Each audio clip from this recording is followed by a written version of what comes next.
হরি হরি বলো। এই জন্য আমাদের কোটি কোটি জন্মের ভাগ্য নিয়ে এই জগতে আসা। এত সহজে আমরা মানুষ হয়ে আসতে পারিনি। হাগর হানিতাই না বলিও মুখে, মজিল সংসারের সুখে, বিদ্যা তুলে কি করিবে তার। নর্তন ঠাকুরমশাইয়ের পদ। তোমার অনেক টাকা পয়সা থাকতে পারে, ধন রত্ন বিষয় বৈভব থাকতে পারে, তুমি কোটি কোটি টাকার সম্পত্তির মালিক হতে পারো, কিন্তু তোমার যদি গুরু ভক্তি কৃষ্ণ প্রেম যদি তোমার মধ্যে না থাকে, রাধা প্রেম যদি তোমার মধ্যে না থাকে, হরি প্রেম যদি তোমার মধ্যে না থাকে, তাহলে কি সব প্রচার নর অধম। কৃষ্ণ ভক্তি বিহীনস্ত, যে হরি ভক্তি কৃষ্ণ ভক্তি গুরু ভক্তিকে বিহীন করে জীবনে কাল কাটায়, সে নরের থেকে অধম। মানুষ হলে তাকে আকারে মানুষ বলা হবে, কিন্তু বিকারে সে মস্ত বড় নরের থেকেও অধম, সে নিকৃষ্ট জগতে। ভাগবত সুন্দর করে স্পষ্ট করে লেখা আছে, আজন্ম মাত্র মতি এন সঠেন। মাতৃ জঠর থেকে ভূমিষ্ঠ হওয়ার পরে, জ্ঞান বুদ্ধি বিবেক তার মধ্যে আসার পরে, যদি এই জিহ্বা দ্বারা হরিনাম কৃষ্ণ নামোচ্চারণ না করে, যদি সাধুসঙ্গ না করে, যদি মা বাবাকে ভক্তি না করে, যদি গুরুকে সম্মান না দেয়, অনন্ত কোটিকাল ধরে বিধাতার কলমে লিপিবদ্ধ হয়ে তার ভাগ্যলিপি সৃষ্টি করে কোটিকাল নরকে পতিত হয়ে সে নরকের কৃমি কীট হয়ে থাকে। প্রেম সে বলে রাধে রাধে। তাহলে পরে এই জন্মটা কি সাধারণ জন্ম? আমাদের বড় কঠিন মূল্যবান জীবন পেয়েছি আমরা।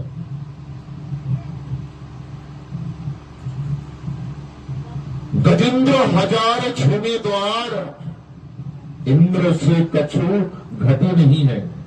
আমার কিসের অভাব? না আছে টাকা পয়সার অভাব, না আছে ধনের, না আছে সম্মানের, না আছে বিষয় সম্পত্তি, সব পরিপূর্ণ আছে। কি বললেন তুলসীদাস গোস্বামী?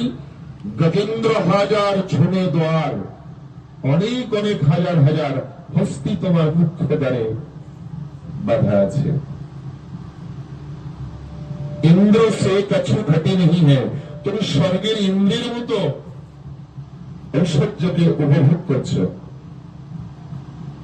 कहे तुलसी जान बिचारी, कृष्ण भक्ति और हरि भक्ति गुरु भक्ति नहीं है, वो नर है जैसे सुंदर नारी की नाक कटी है। একটা সুন্দর অপ্সরার মতো পরীর মতো যদি একটা মেয়ে তার নাক যদি কাটা থাকে, সে যতই সুন্দরী হোক, সুন্দর করে শৃঙ্গার করুক, তাকে ভালো লাগবে? লাগবে ভালো? অনেক সুন্দরী অথচ নাকটা কাটা, কিন্তু নাক কাটা কি করে সে ঢাকবে? ঢাকতে পারবে? পারবে না। তাই তুলসীদাস গোস্বামী বলছে, একটা নাক কাটা সুন্দরী সে যতই শৃঙ্গার করুক না কেন, তার সৌন্দর্যের সব শেষ হয়ে যায়। তেমনি করে মানব জন্মে এসে যদি গুরু আশ্রিত হয়ে, গুরু ভক্তি বিহীন হয়ে, হরি ভক্তি কৃষ্ণ ভক্তি বিহীন হয়ে যদি দিনে দিনে দিন চলে যায়, তাহলে সেই জীবনটাও তেমনি। তার জীবনে সব আছে, সে জড় জগতে সে ধনী হতে পারে, কিন্তু তার মতো গরিব পৃথিবীতে কেউ নেই। কেননা নির্ধন হয়েও যদি কৃষ্ণ প্রেমে হরি প্রেমে গৌর প্রেমে ধনী হতে পারে, সুদামার মতো কৃষ্ণ ভক্তের চরণ জল আমার গোবিন্দ দুই চোখের জল দিয়ে করতে পারে। নিতাই গৌর। জীবনটাকে পরিপূর্ণ করার জন্য আমরা সবাই গুরুচরণ আশ্রিত হয়েছি। আমার গুরুদেব স্বামী নিত্যানন্দ ব্রহ্মচারী আমার গুরু ভ্রাতার সামনে বসে আছে, গৌরাঙ্গদা দিদি আছে। এই যে এখানে গুরু ভাই গনে গোনা কয়েকজন ছিল না, বিধান বৈরাগী গৌরাঙ্গ আরো আছে।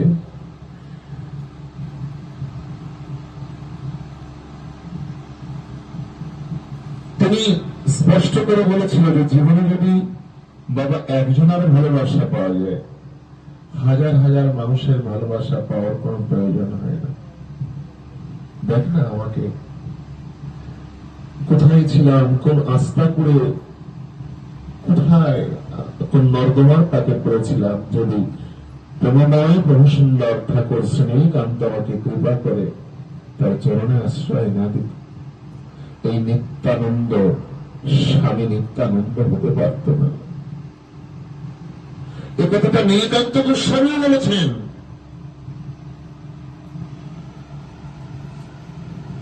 যদি সত্যানন্দের চরণে কৃপা করে আমার গুরুদেব আমাকে আশ্রয় না দিতেন, এই নীলকান্ত গোস্বামীকে কি জানত, কি চিন্ত? সত্যানন্দ ঠাকুর বলেছেন, সতীশ যার নাম, বাথান বাড়িতে জন্ম, গুরুচাঁদ ঠাকুরের কৃপা বলে রাধাগঞ্জের সুখগুসার কৃপায় আজ সতীশ সত্যানন্দ পরমহংসদেব। কে জানত, কে চিনত? একটা বৃক্ষে কত শত ফুল প্রস্ফুটিত হয়ে থাকে, সমস্ত ফুল কি সেই গোবিন্দ চরণে পৌঁছাতে পারে? পারে না। 365 দিনে একটা বছর হয়, যদি মাত্র আমি গুনে গুনে কয়েকটা দিন গোবিন্দের চরণে, গুরুদেবের চরণে, আমার রাধা মাধবের চরণে আমি দিতে পারি, তাহলে বছরটা আমার পরিপূর্ণ হয়ে যায়। আমি সারাটা বছর দিতে পারলাম না, কিন্তু কয়েকটা দিন তো আমি তাকে দিয়েছি, কয়েকটা মাস তো তাকে দিয়েছি। আমি যদি একটা মাস নাও পারি, কয়েকটা দিন দিলে আমার সন্তুষ্টি থাকবে, আমার প্রসন্নতা থাকবে। কিচ্ছু যদি জীবনে নাও দিতে পারি গুরুদেবকে, আমার রাধা মাধবকে, আমার ইষ্টকে, আমি যদি দুঃখটা চোখের জন্য দিতে পারি, তবু আমার সান্ত্বনা যে আমি তো কিছু দিয়েছি আমার ঠাকুরকে, আমার ইষ্টকে। মনে রাখতে হবে, জীবনে ভগবান তখনই প্রসন্ন হবে যদি আমি গুরুর আনুগত্যে গিয়ে কৃষ্ণ ভজন করি, হরি ভজন করি। আগে আমার গুরু, ভগবান তখনই প্রসন্ন হলে, কেননা জীবের নিস্তার লাগি নন্দ সুত হরি ভুবনে প্রকাশ হয়েছেন গুরু রূপ ধরি। মানুষ আসে ধরার পরে কয়জন তারে ধরে, কয় ভগবান মহাপুরুষ চলে যাওয়ার পরে। একটা ভালো মানুষ যদি সম্মুখে এসে তার পবিত্র প্রেমের পরশ দিয়ে আমার এই মরু সাহারাকে সুন্দর করে সেচন করে চলে যায়, ওই মানুষটা থাকতে বোঝা যায় না, চলে গেলে বোঝা যায় যে আমি কি রতন, কি ধন, কি সম্পত্তি হারিয়ে ফেলেছি। ঠাকুর সত্যানন্দ যাওয়ার পরে নীলকান্তের সব হারিয়ে গেছে। নীলকান্ত চলে যাওয়ার পরে আমার নিত্যানন্দ সর্বহারা হয়ে গেছে। আজ নিত্যানন্দ চলে যাওয়ার পরে আমরাও সর্বহারা হয়ে গেছি।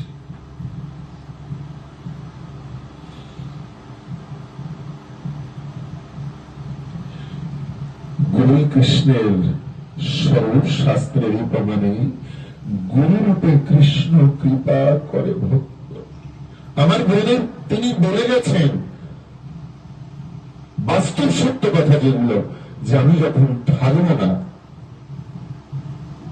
আমাকে খুঁজে নিও আমার গুরু ভাইদের মধ্যে। বলে রাধে রাধে। গুরু ভাইকে কি বলা হয়? গুরু ভাই না, গুরু ভাইয়ের সঠিক শব্দ হচ্ছে সতীর্থ। অর্থাৎ আমি যে তীর্থে আশ্রয় নিয়েছি, আমি যদি বৃন্দাবনে থাকি, তুমিও যদি বৃন্দাবনে থাকো, তাহলে তুমিও ব্রজবাসী, আমিও ব্রজবাসী। তাহলে যারা যারা যে সম্প্রদায় হোক না কেন, মতুয়াকি বৈষ্ণব কিংবা সৎসঙ্গী, আমরা গুরু চরণে যারা যারা আশ্রয় পেয়েছি, আমরা সবাই সতীর্থ। প্রত্যেকটা হরিভক্তকে দেখে, সৎসঙ্গী ভাইদের দেখে, যারা গুরুচরণে, বৈষ্ণবদের দেখে যারা গুরুচরণ আশ্রিত, মনে হয় যেন আবার কত জন্মের বান্ধব, কত জন্মের পরিচয়, কত জন্মের চেনা, কত জন্মের ভালোবাসা। গুরু রূপ আলাদা হতে পারে, কিন্তু গুরুতত্ত্ব এক। এই গুরুকে স্পষ্ট করে লেখা আছে, গুরুতত্ত্ব অভিজ্ঞ যতক্ষণ পর্যন্ত তুমি গুরুর সান্নিধ্যে গিয়ে গুরুকে আত্মসমর্পণ করে গুরুদেবকে অনুভব না করতে পারবে, তুমি উপলব্ধি না করতে পারবে, গুরুদেব জানার বিষয় না, ভগবান জানার বিষয় না। যেমন এই ফ্যানে আমাকে হাওয়া দিচ্ছে, বাতাস দিচ্ছে, আমি কি দেখতে পাচ্ছি? আমার শরীরে লাগছে, আমি উপলব্ধি করতে পারছি। ঠিক গুরুতত্ত্ব তাই।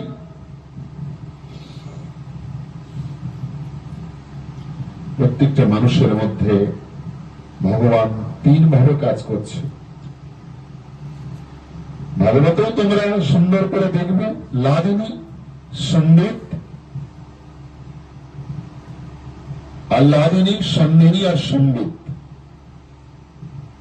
লাদিনী, সন্দিনী আর সম্বিত, তিন তত্ত্বের খেলা। ঠিক প্রত্যেকটা মানুষের মধ্যে তিনটে তত্ত্বের খেলা চলছে। যদি মা বাবা কৃপা না করতো, এই শরীরটা কোথায় পেতাম? পেতাম কি? আমার পিতামাতা কৃপা করে, অনুগ্রহ করে, করুণা করে এই ভজন যোগ্য দেহ দিয়েছে। এই শরীরটা কে দিয়েছে? ভগবান, গুরুদেব।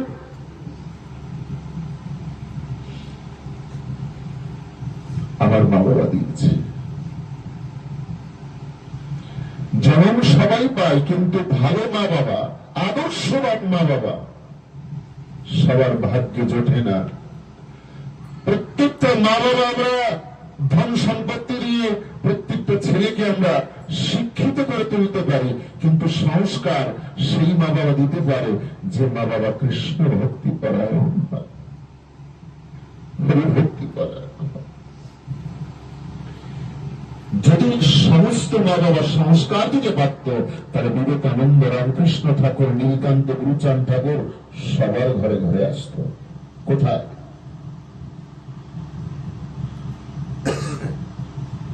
এই জন্য আমাদের অহতি ভাগ্য আমাদের যে আমরা মানুষে এসেছি, তারপরে গার্হস্থ জীবনে এসেছি।